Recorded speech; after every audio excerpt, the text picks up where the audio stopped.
Welcome to our 8-part video and audio series on the Beatitudes.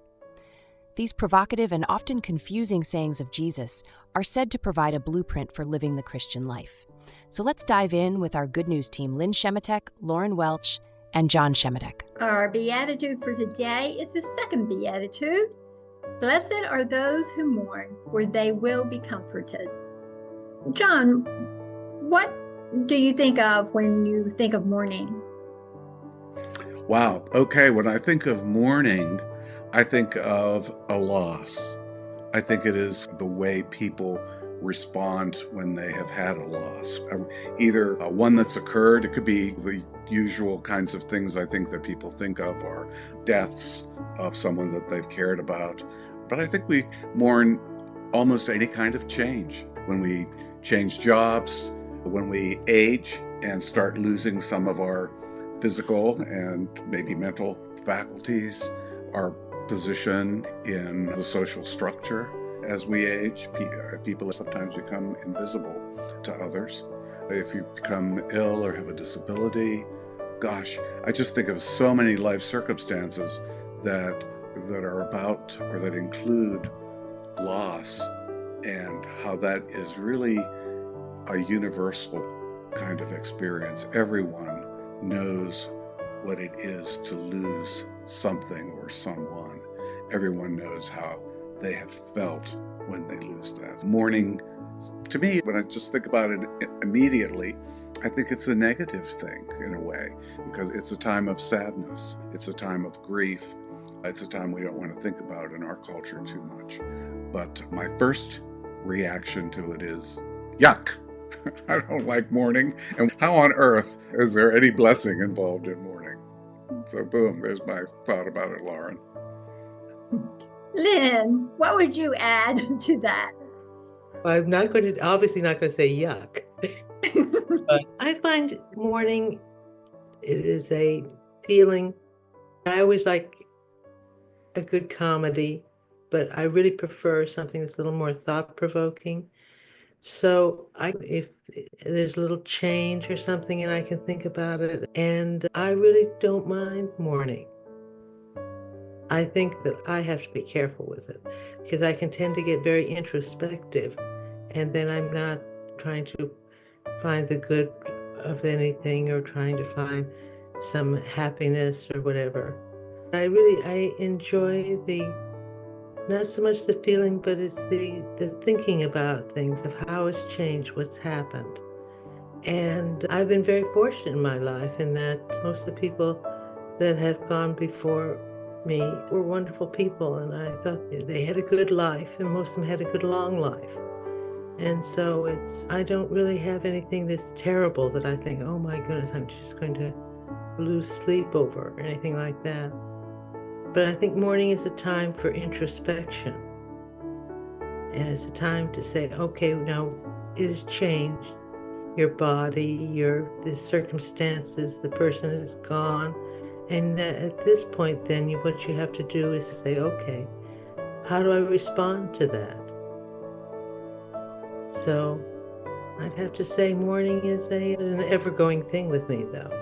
So and I think that probably most people that have reached my age, that's true too. I agree with you, Lynn, that mourning is a part of our daily lives, for the most part, even if it's not in our own lives, if somebody around us who is grieving. And I love the way that you talked about introspection and looking for what is new, looking for what is trying to be born. Is what I was hearing from you, with what is trying to come forth out of whatever has been lost. So that's what I heard your introspection being about. And I think that is one of the ways we are comforted in our grieving, is that we begin to see glimpses of that new birth coming to be. How else might we be comforted? Yeah, so I guess for me, it's what are the sources of comfort when something has happened, something negative has happened, particularly a loss of some sort. I think there are a couple of things that are important to me.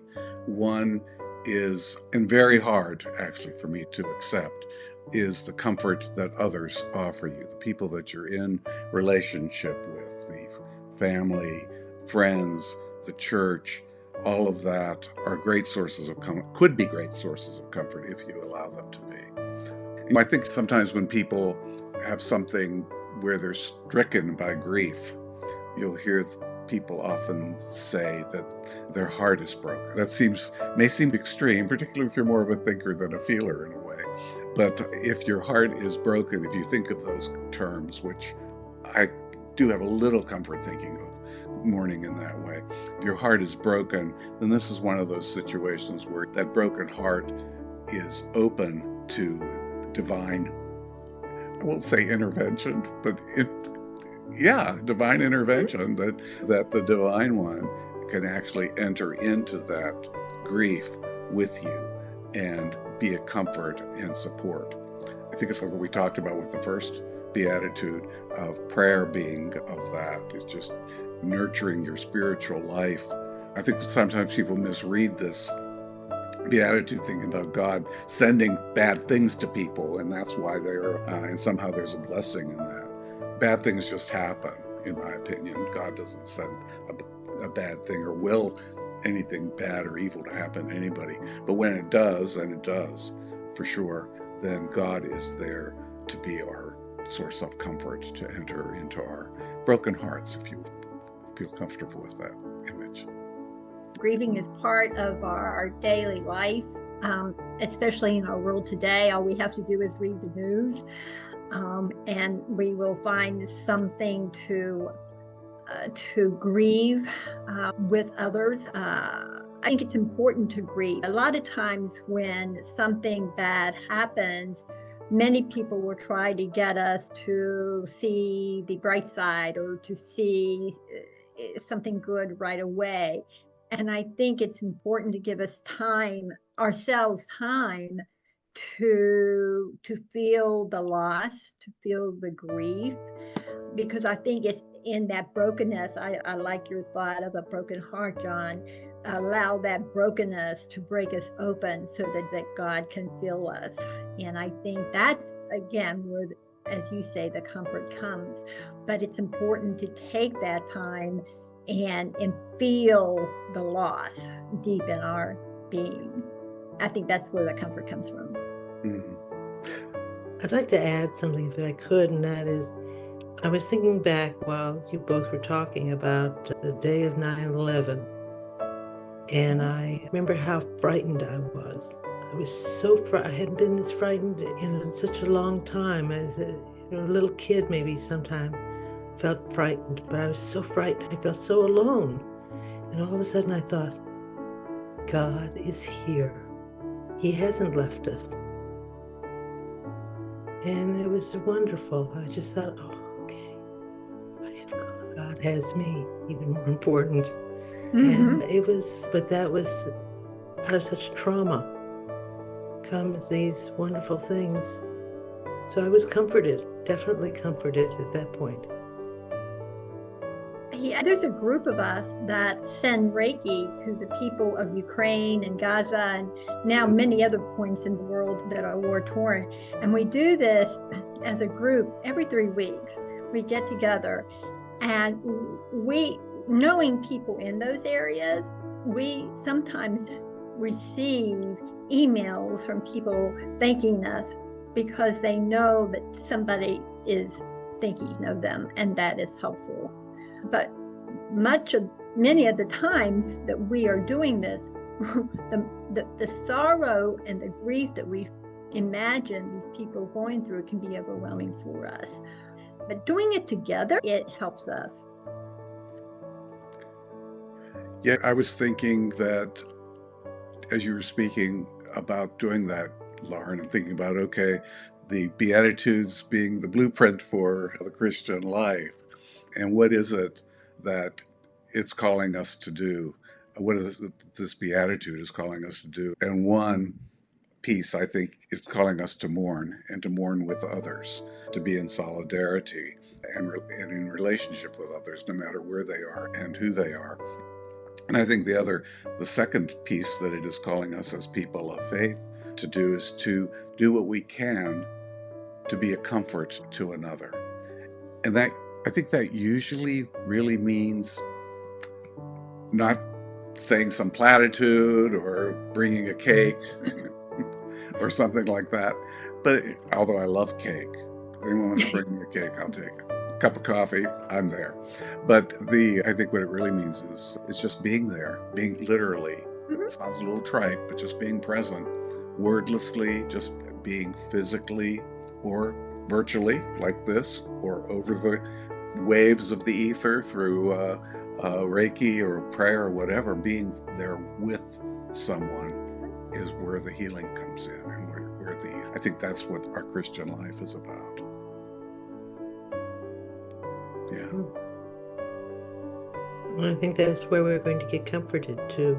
Mm-hmm. Definitely. That I think is, as John said, what this beatitude is calling us to not be afraid of grief, not to want it to go away, but to embrace it and see what comfort comes and what we're called to do through that grief.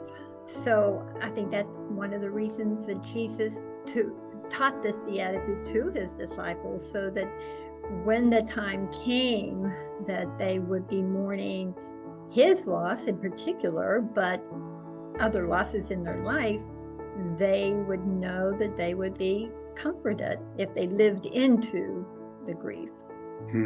Lauren, I think that's absolutely right, and that Jesus gave us an example of telling us it's okay to grieve. It's okay to weep. You think of him at the tomb of Lazarus. You think of him in the Garden of Gethsemane. He was weeping, and I'm guessing, imagining that he was mourning his own impending loss and all that was going to happen. But certainly everyone remembers, or people that have read the Bible remember the story of Lazarus and the two-word verse in the Bible, the shortest verse in the Bible, they always say, Jesus wept. And he showed them and us that's okay. If you're not a weeper, that's okay too. You can weep internally. But it is certainly okay to feel whatever you're feeling when you experience loss. And in that, there is a power that comes from God to get through it.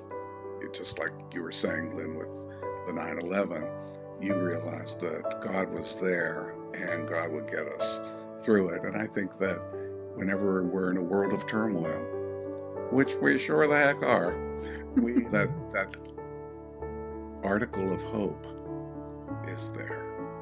That's what I love about the Beatitudes. There's so much hope in them. There is. And I think in the world that Jesus was living, people needed hope.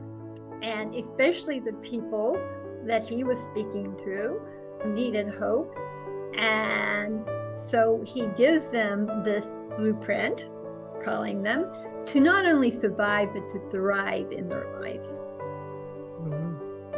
So now what we want to do is to ask our listeners, what comes to mind when you think of grieving? How do you grieve? And how do you find comfort? What brings you comfort in that grief?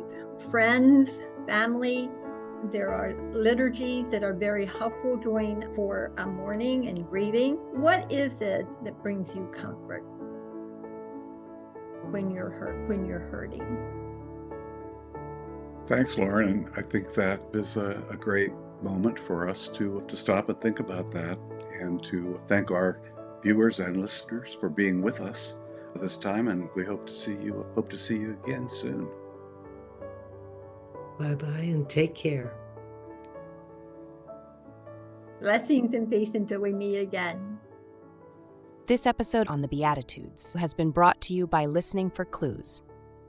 You can find us at our website, listeningforclues.com, on our YouTube channel, or on just about any audio podcast channel. Hope to see you soon.